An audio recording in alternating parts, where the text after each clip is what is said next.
ساتھ ہے، ان کا بھی تعلق قرآن کے ساتھ ہے۔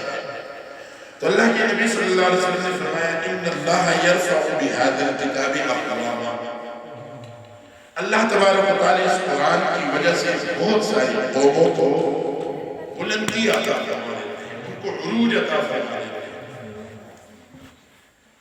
ان کو غلبہ عطا کر دیتے ہیں، اور بہت ساری قومیں ایسی ہوتی ہیں اسی قرآن کی وجہ سے اللہ انہیں ذلیل کر دیتے ہیں، انہیں خال کر دیتے ہیں۔ کیا مطلب؟ قرآن کی وجہ سے عزت بھی ملتی ہے اور قرآن کی وجہ سے ذلت بھی ملتی ہے۔ یہ بات سمجھ گئی؟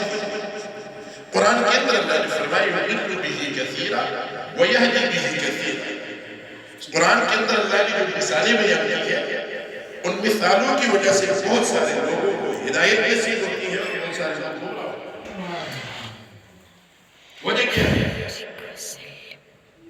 جس نے قرآن کو سامنے رکھا، قرآن کے مطابق اپنی زندگی بسر کی، قرآن کے احکامات کو اپنے اوپر لاگو کیا، قرآن کو مان کے چلا، اللہ تبارک و تعالیٰ اس کو دنیا کے اندر بھی عزت عطا فرماتے ہیں اور مرنے کے بعد بھی اس کے لیے عزت والی زندگی ہے، قبر کے اندر بھی اس کے لیے عزت کی زندگی ہے، اور محشر میں بھی اس کے لیے عزت ہی عزت ہے، اور آخرت کی جو دائمی زندگی ہے اس میں بھی اس کے لیے عزت ہی عزت ہے۔ وہاں بھی اللہ تبارک و تعالیٰ بنفس النفیس ان قرآن والوں سے ان کا قرآن سنیں گے انشاءاللہ، یہ وہاں بھی اللہ کو اپنا قرآن سنائیں گے اور اللہ سے جو سورۃ الرحمن یہ بھی سنیں گے، مزے لیں گے انشاءاللہ۔ تو میرے محترم دوستوں، جس کا تعلق قرآن کے ساتھ ہے اللہ اس کو عزتوں سے نوازتا ہے، اس میں کوئی شک نہیں۔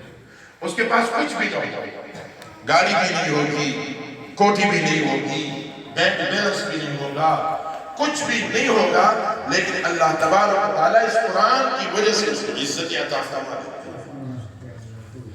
ایک مشہور قاری رہے امام عاصم رحمہ اللہ،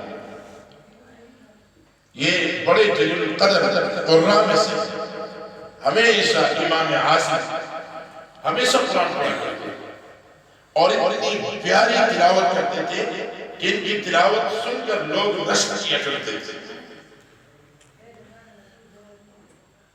فرمائیں کہ منہ سے خوشبو آیا کرتی تھی، ایسی خوشبو کہ جب یہ بات کریں تو پوری مجلس معطر ہو جائے۔ توجہ سے سنیں، آپ لوگ بات سمجھ آ رہی ہے؟ توجہ، بہت پیاری بات آپ کو سنا۔ امام عاصم رحمہ اللہ جب قرآن پڑھتے یا کسی مجلس کے اندر گفتگو فرماتے تو ان کے منہ سے خوشبو اٹھتی، تو ایک شاگرد تھے، انہوں نے کہا کہ آپ کی منہ سے خوشبو آتی ہے، آپ کیا چیز استعمال کرتے ہیں؟ آپ لاچی استعمال کرتے ہیں؟ سرجری کا نہیں، آپ کوئی اور اس کی خوشبو والی چیز کرتے ہیں جس کی وجہ سے آپ کی منہ سے خوشبو آتی ہے؟ فرمایا نہیں۔ تو شاگرد تھا، پیچھے پڑ گئے استاد جی کے، تو آخر امام عاصم رحمہ اللہ نے فرمایا بیٹے اصل بات یہ ہے کہ میں اللہ کا قرآن پڑھتا ہوں اور میں ہمیشہ قرآن پڑھتا ہوں اور میں قرآن کو قواعد اور تجوید کے ساتھ پڑھتا ہوں۔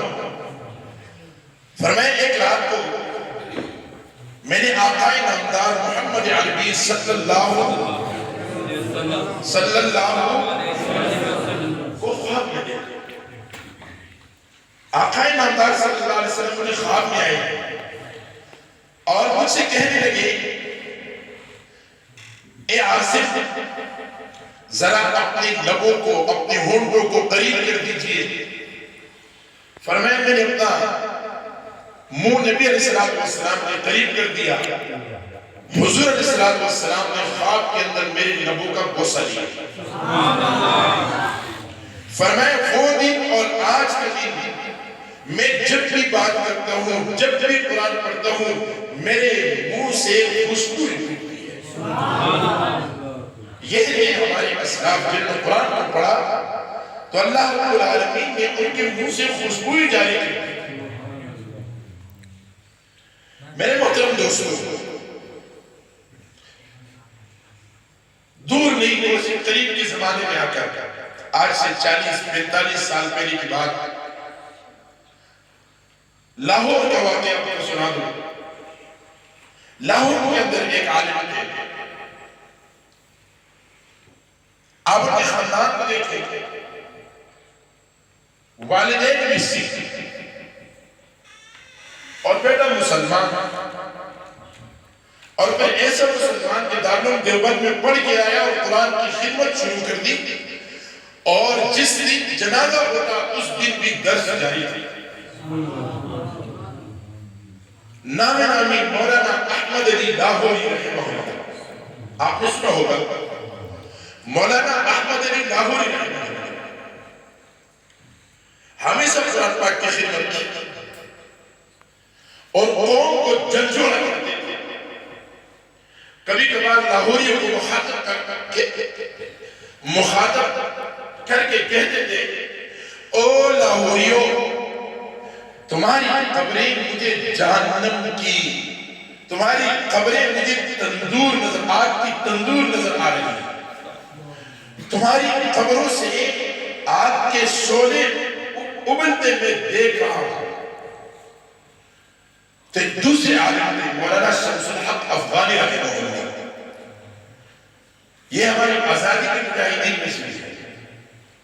مولانا شمس الحق افغانی رحمہ اللہ نے مولانا احمد علی لاہوری رحمہ اللہ سے پوچھا, حضرت یہ بات آپ کس طرح کرتے ہیں کہ لاہوریوں تمہاری قبریں مجھے آگ کی تندور نظر آتی ہے؟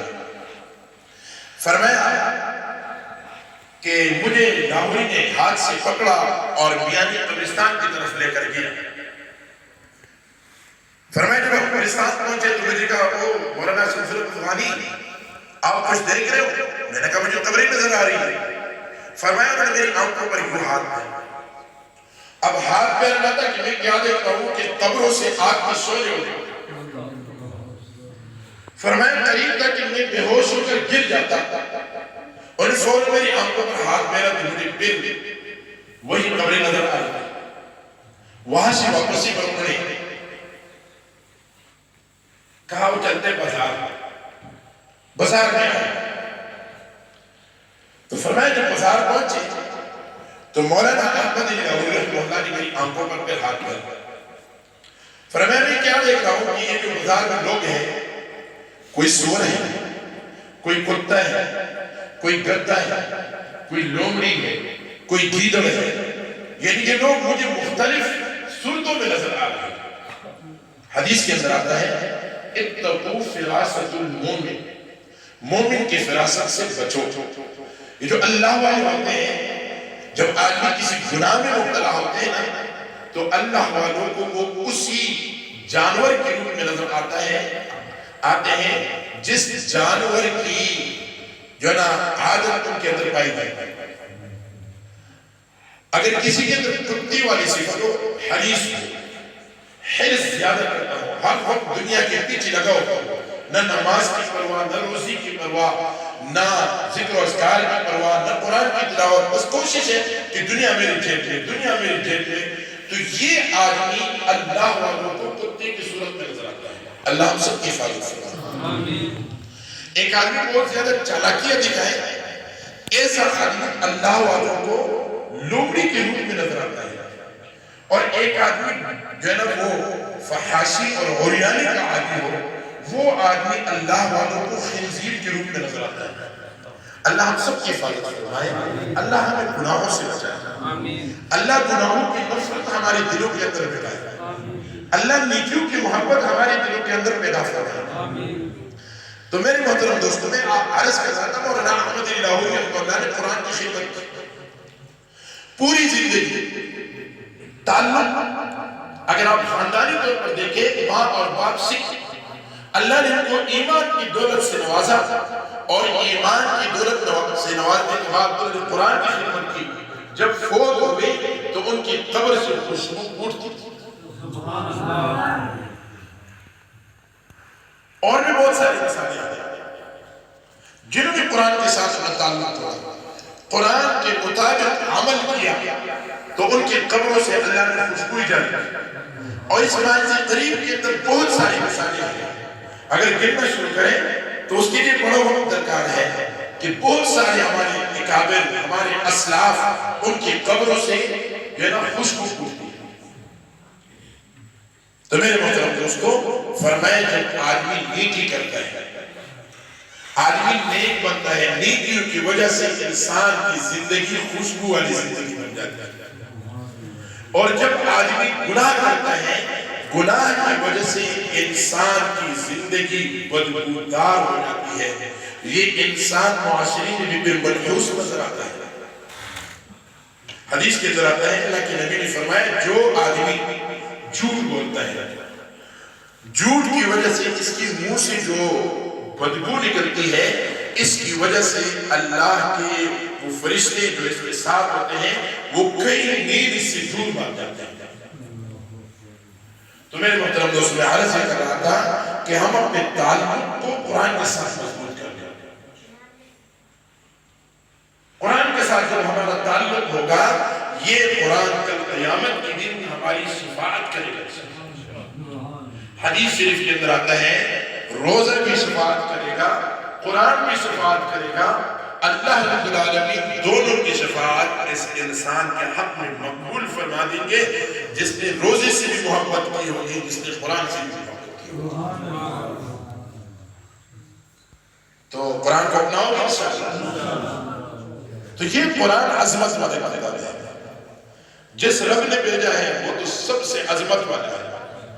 اور جس فرشتے کے ذریعے اس قرآن کو اللہ نے اتارا ہے وہ روح الامین ہے، وہ بھی عظمت والا ہے. اور جس ہستی کے اوپر اللہ نے اس قرآن کو اتارا ہے محمد عربی صلی اللہ علیہ وسلم، آپ صلی اللہ علیہ وسلم کی ذات تمام مخلوقات میں سب سے زیادہ عظمت والا ہے. شیخ سعدی نے بڑے خوبصورت انداز سے شعر پڑھا ہے لا يمكن الثناء كما كان حقه بعد از خدا تو ہی قصہ مختصر. فرمائے آپ صلی اللہ علیہ وسلم کی وصف و ثنا بیان کر رہے کسی کی بس کی بات نہیں ہے. مختصر قصہ یہی ہے کہ اللہ کے بعد آپ ہی کا مقام ہے. بات سمجھ آ رہی ہے؟ سبحان اللہ کی آواز نہیں ہے؟ اور دور سے کہتے سبحان اللہ. ماشاءاللہ بھی پتہ چلا بچا کر جیسے آپ تکیں گے تو میں بات ختم کروں گا انشاءاللہ. تک گئے ہو کیا؟ ختم کریں بات؟ اچھا. تو میں عرض یہ کر رہا تھا کہ جس ہستی کے اوپر اللہ نے قرآن کو نازل فرمایا ہے وہ محمد عربی صلی اللہ علیہ وسلم، اللہ کے بعد ان کا مقام ہے.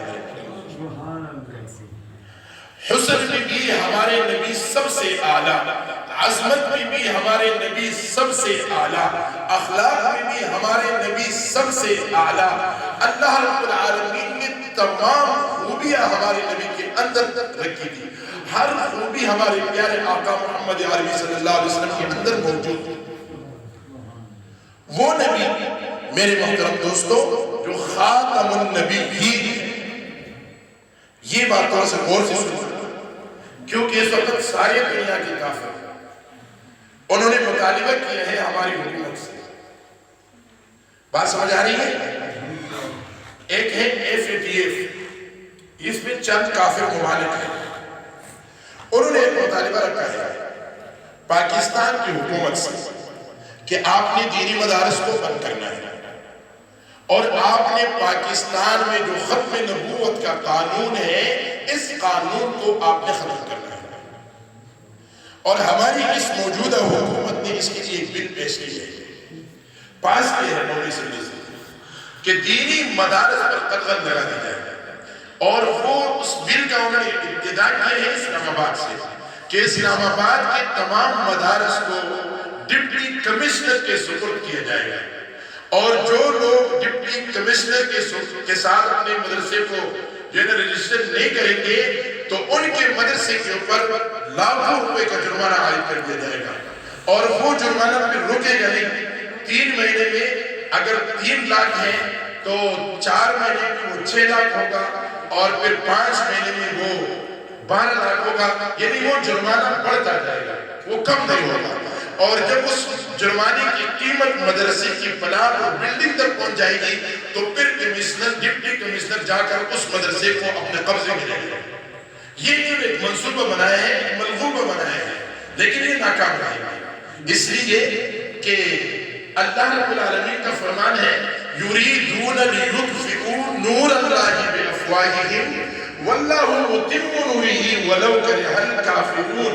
یہ کافر اور یہ کافر کے غلام یہ چاہتے ہیں کہ ہم اللہ کے نور کو، اللہ کے دین کو پھونکوں سے بجھا دیں، تو اللہ فرماتے ہیں واللہ متم نورہ ولو کرہ الکافرون، اللہ اس نور کو پائے تکمیل تک پہنچائیں گے اگرچہ ان کافروں کو، ان کافروں کے غلاموں کو برا کریں۔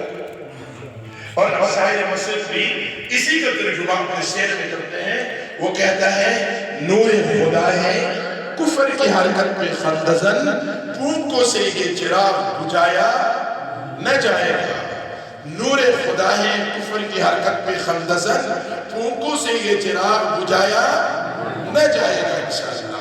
تم جتنی بھی کوشش کرو، یا بڑے بڑے لوگوں نے کوشش کی، وہ مٹ گئے، ان کا نام و نشان مٹ گیا ہے، اور الحمدللہ ہمارے مدارس بڑھ رہے ہیں۔ مرزا اسکندر کے دور میں پاکستان میں زیادہ سے زیادہ 100-150 مدرسے بھی لیتے ہیں، تمام مسالک کی، بریلوی، دیوبندی، سب۔